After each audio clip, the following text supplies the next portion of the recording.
Yan, we need to press the Windows key and G. O, ayan, so may magpapakita yung mga nasa gilid-gilid dyan.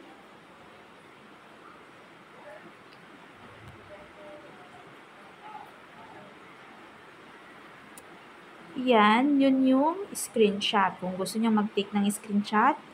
And yan naman yung pipindutin kapag gustong mag-video record. O, yan. Nakikita na natin na nag-start na siyang mag-record.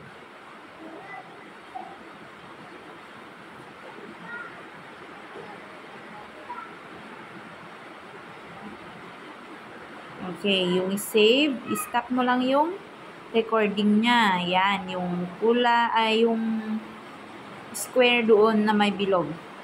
O, so, pag ganyan na, naka-record na or naka-save na yung video na screen record natin na video.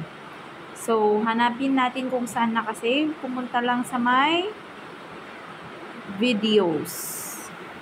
Then, open yung folder na captures. Ayun na siya. Ganun lang kadali ang mag-screen record sa ating laptop.